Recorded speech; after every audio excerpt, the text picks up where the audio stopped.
Dans la lignée de la simplification, je vais vous parler de l'empathie. C'est quoi l'empathie? Du grec pathos, souffrir avec. Pas bon ça. Pas souffrir avec, comprendre ou se mettre à la place de. Ça c'est mieux. Le mot je l'aime pas. Empathie c'est quoi? Il y a deux niveaux d'empathie. Niveau 1.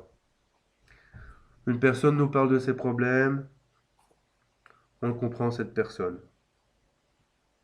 C'est tout. Voilà. On se met un peu à sa place, éventuellement ses problèmes nous réveillent à des choses qu'on a vécues. On arrive à comprendre la personne, ce qu'elle pourrait ressentir, et encore, une personne n'est pas l'autre. Ce que je ressens, d'autres ne le ressentiront pas forcément de la même manière.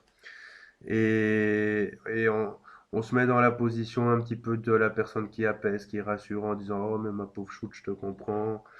Et oui, moi j'ai vécu ça aussi. C'est un défaut des gens, ça souvent, quand quelqu'un parle, l'autre est toujours amené à dire oui, moi je. Quand quelqu'un parle, on écoute. Il n'y a pas de moi je. Moi, je le fais aussi de temps à autre. C'est normal, je suis humain, mais ce sont des choses sur lesquelles je travaille. Quand quelqu'un parle, on écoute. Nos oreilles, ça sert à ça. Et tout simplement, quelqu'un a besoin de parler, de s'épancher, de parler de ses petits problèmes. On ne doit pas ramener toujours les choses à soi et mettre tous ces problèmes en plus sur le dos de celle qui voulait ou celui qui voulait à la base nous parler. Qu'on soit médium ou pas, peu importe, hein. Simplement une amie, un ami qui a besoin d'un petit peu parler. Il n'y a pas besoin de moi-je, hein. Oui, on peut partager, on peut échanger, mais quand quelqu'un vient vraiment vous parler de ses problèmes, à part si c'est un vampire énergétique dont je vais parler juste après, ben à ce moment-là, qu'est-ce qui se passe? Il se passe qu'on l'écoute, on essaie de la conseiller au mieux en fonction de notre expérience, mais pas de moi-je, tout simplement. Pas facile, ça c'est clair aussi. Alors, niveau d'empathie 1, on comprend, on se met à la place de la personne, on a peut-être des conseils qu'on pourrait lui donner, sachant que les conseilleurs ne sont pas les payeurs, même médium, moi j'essaie d'éviter les conseils, je propose des choses. euh, Conseiller, ben, ma situation n'est pas celle de l'autre, et conseiller, c'est pas être neutre, c'est impliquer sa vie dans la vie de l'autre. Donc c'est pas toujours positif pour autant, parce qu'après, si vous conseillez quelqu'un, que la personne suit le conseil, et que ça ne marche pas, c'est sur votre tête que ça retombe, pour être poli. Voilà, donc empathie 2. Empathie 2, on souffre avec.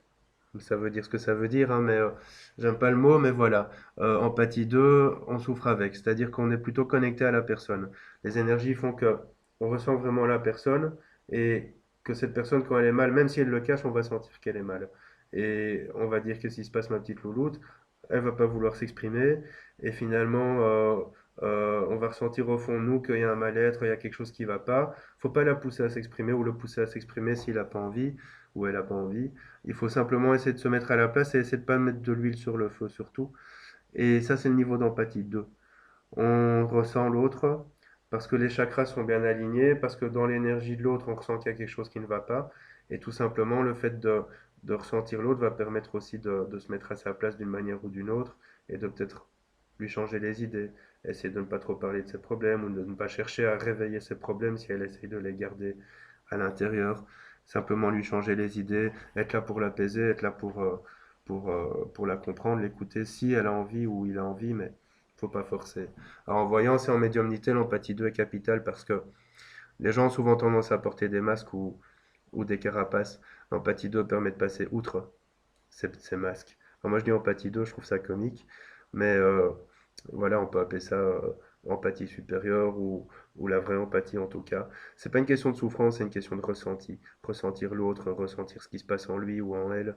Et donc passer à travers ces masques parce que une personne peut arriver toute heureuse, toute joyeuse chez vous en consultation, et en 3 minutes, l'empathie fait qu'on ressent qu'il y a quelque chose qui ne va pas. Et souvent, les gens ont tendance à... Souvent, de plus en plus, ça va mieux, mais souvent, les gens ont quand même tendance à essayer de cacher ce qui ne va pas, surtout à des gens qu'on ne connaît pas beaucoup. Donc ça, c'est le niveau d'empathie 2. C'est une courte vidéo pour expliquer ça, mais je trouvais que c'était assez important d'en parler, parce que l'empathie est quand même liée à l'intuition aussi. Quand on arrive à atteindre l'empathie 2, notre intuition est déjà beaucoup plus clarifiée, toujours bien ancrée sur Terre. On est sur Terre, ce n'est pas pour rien, c'est pas pour partir dans notre imaginaire, ce n'est pas pour partir dans des délires de je sais pas quoi New Age. Chacun a son expérience, mais on est sur Terre, c'est pas pour rien. Voilà. Donc, bah, à bientôt. Salut.